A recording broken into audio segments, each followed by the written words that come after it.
Assalamu alaikum bachcho. Welcome back from the summer break, and I hope you have started from yesterday the new topics we are discussing these days, and that is your continuation of parasitology. Today we will discuss the other systodes which are left. Um, as you all know, that the importance cystodes medically important for both a doctor as well as the patients are Tinea solia, Tinea saginata, Diphyllobothrium later, and Echinococcus granulosus. You have covered the tinnias, but today we will discuss the Diphyllobothrium later. For tinnias, you know that the Tinea is a pork tapeworm or a pig tapeworm, while the saginata is a beef tapeworm, as the cattle are involved in its infection.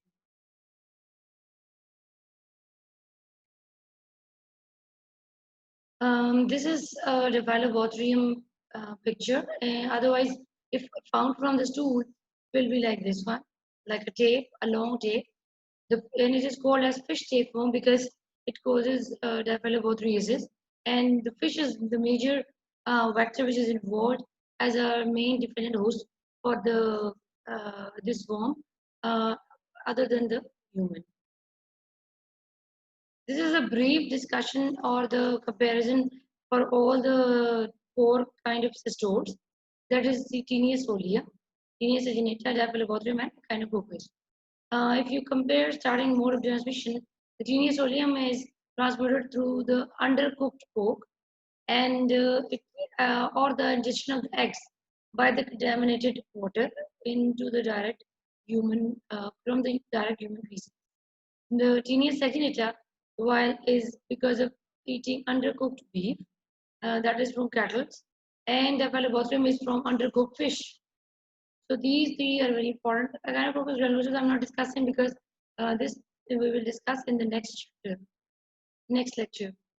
The intermediate host for the Tinea solium is pigs, for saginata is cattle, while for the Diphyllobothrium is copepods or fish. Main sites affected in the human body are intestine for the Tinea solium and brain and eyes if you directly ingest the eggs, and for intestines for saginata as well. And for the Diphyllobothrium, it's also the intestine, which is the main infection. How you will diagnose? If you will find proglottids in the stool, there is a diagnostic for the Tinea solia. While if it is from it's going to the brain and eyes, you can locate it in the biopsy or computed tomography, that is your CT scan. And then saginata diagnosis is proglottids in the stool. And for the Diphyllobothrium, operculated eggs in the stool or in the cross section of your intestine because of obstruction. At times, you can find out the main organism is present, like the whole worm is present. So you can get the cross sections of the organism that I will show you later on. What is the treatment? Praziquantel is the favorite treatment for all of these, while for the surgical removal of the cysticerci from the brain or eyes, you might need a cover of albendazole as well. In case of Tinea solium, if it is in the brain or eyes. They are too elongated for the typical structure of the Diphyllobothrium. What you will do is there are two elongated sucking grooves on its head, and then the proglottids are wider than they are long, and the gravid uterus is in the form of rosette sac. Like there are rosy appearance of the the pregnant gravid. The eggs are oval and have a lid-like opening that is called operculum at one end. Diphyllobothrium latum is the longest of the tapeworms, measuring up to 13 meters. And this is the reason it causes obstruction of intestine. Humans are infected by the ingesting raw or undercooked fish containing larvae and called pleroturcoid or sparangum larvae. And if the raw or ingested like in sushi, the fish is not cooked well. So it might is the reason of having Diphyllobothrium infection.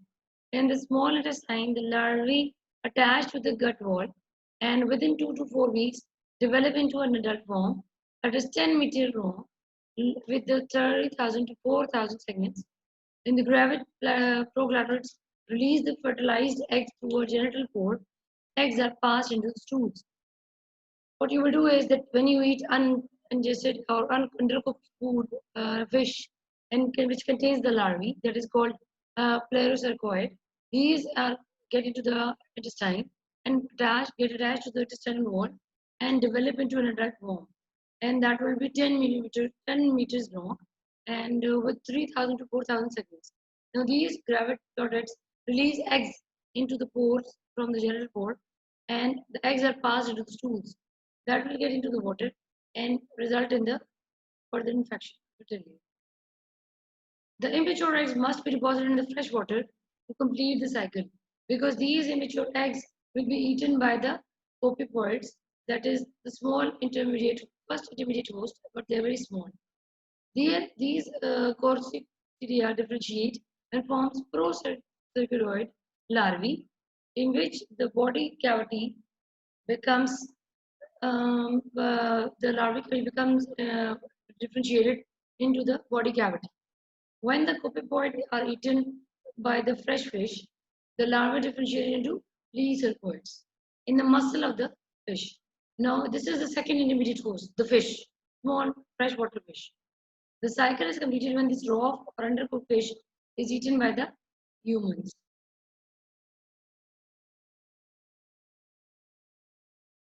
The humans, just want to repeat, there are three important hosts which are important. First small intermediate host is your copepoids. The second intermediate host is your fish, and the third and the major definitive host is human.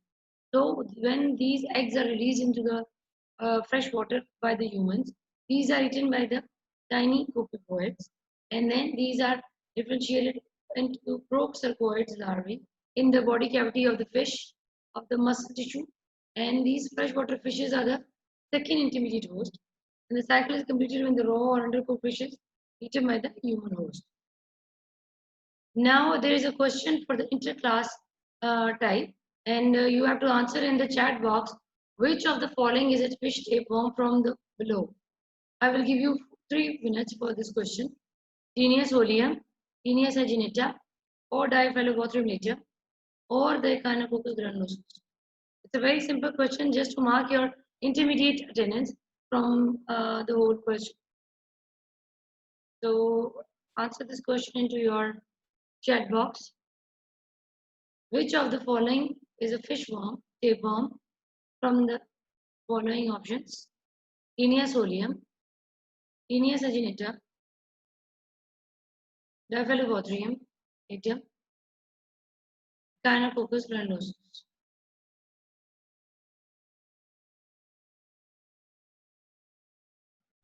Write your answer in the chat box.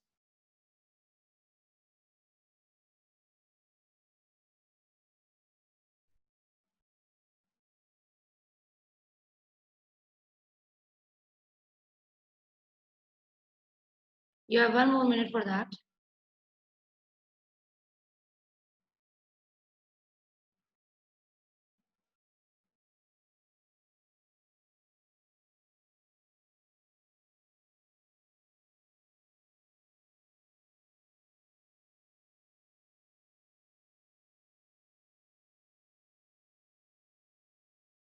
Which of the following is a tapeworm? Fish tapeworm. Answer your question in your chat box.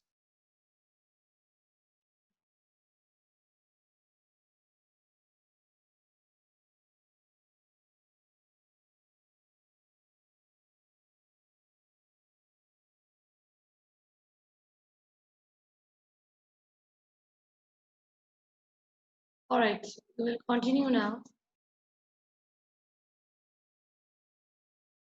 Okay, so I was discussing this life cycle with you. First of all, the sarcadium is ingested by the copepoids, your first intermediate host. Then these copepoids are ingested by the fish, second intermediate host, and this raw fish, when eaten by the humans, that is your third and the main definitive host, that is human. If you see this life cycle of the Diphyllobothrium,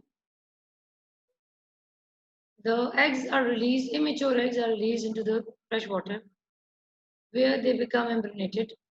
After that, they are eaten by the copepoids and eggs are hatched from the coccidia and are ingested by the crustaceans. These crustaceans are directly eaten by the, in these crustaceans, the procercoids are formed in the body cavity of these crustaceans.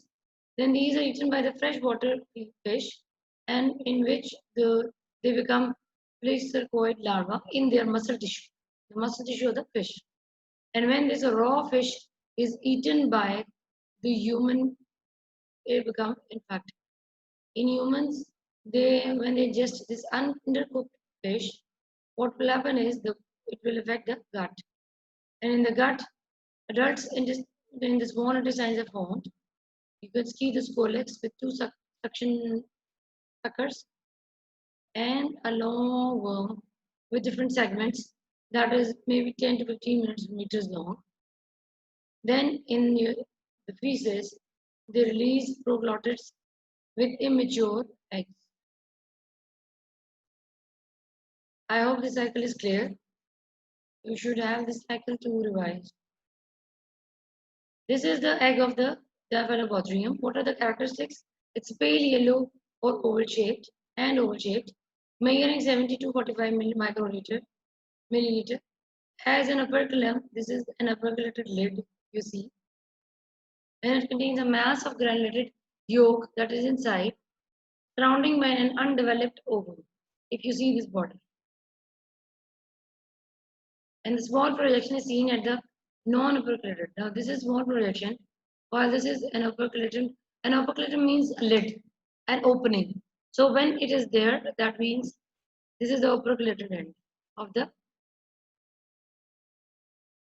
This is the operculated end. You see the Diphalobothrium natum egg.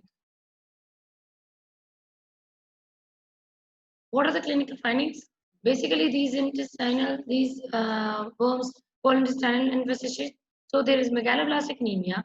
That means the anemia which is caused by the deficiency of vitamin B12, which is absorbed in the first part of intestine.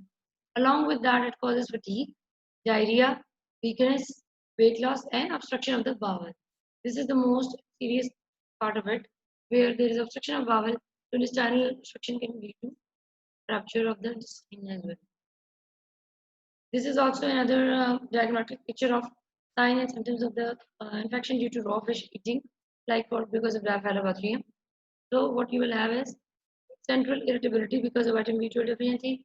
You can have tingling and numbness sensation because of vitamin B12 deficiency. You can have increased heart rate. You can have weakness, and you can have vague abdominal discomfort because of obliteration of the intestinal gut. How you will diagnose this is very important. The diagnosis depends on the finding the typical eggs, that is over yellow-brown eggs in the operculum at the end and in the stools, occasionally detecting mature segments in the feces. So you can get mature proglottids as well in the feces. You can get immature eggs. You can get histological cross sections if you get gut obstruction, and then gut is went for the biopsy. That taken out part of the gut is sent to the pathologist for the biopsy. So you should know all these options. There is no serological test in order to find Diphalobothrium. The most diagnosis is on basis of founding these eggs in the feces or the counter sections of the worm. This is an egg, if you see. This is the distinct operculum, the cut lid, and this is operculum or non-operculum no, or distension. Treatment of this is also see, this is the cross section of our Diphalobothrium or fish tapeworm.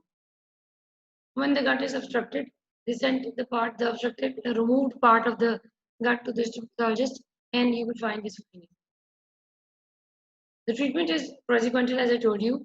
Prevention is involving inadequate cooking of the fish. You should have a proper adequate cooking of the fish, and you should have proper disposal of human feces. Your hygiene should be good enough in order to prevent this. Coming back to the cycle, just to summarize everything, you should know that like Taenia solium agenata, Diphyllobothrium is one of the tapeworms, and it is basically caused by the raw eating of fish, which is not undercooked, which is undercooked or which is not properly cooked, and you should have or the contaminated water. So these are the two things which can lead you to get diphyllobothriasis. And what are the main reasons of clinical findings is vitamin B12 deficiency, and the diagnosis is only made by the clinical symptoms or clinical signs or the having the history of all these water getting attracted with the uncontaminated water or raw fish eating, and the treatment is praziquantel. You should all know. For over the parasitology, I will help you. I will just tell you that what are important things. The most important thing is classification of that parasite, where it falls. The second important thing is the life cycle of the that typical parasite. The third thing is what are the general characteristics of that parasite in the group. And the fourth thing is how you will diagnose and what are the clinical findings. And the fifth one is the treatment. That is mostly praziquantel is on top of the list for the treating all kind of these parasites, especially the cystodes. So you should all know about this, and this is very important. I will unmute you if you want to ask anything.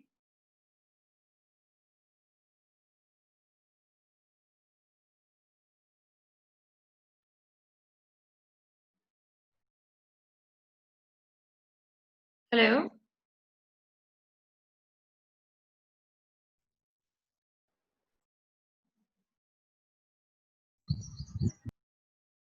Hello?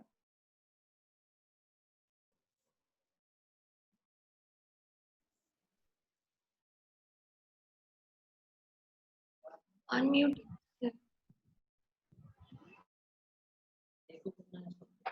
सबको कर दें if they want to ask any question.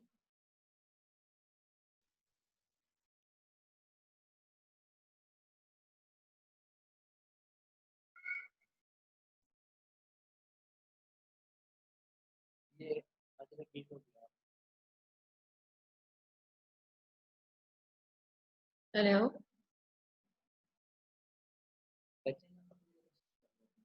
See,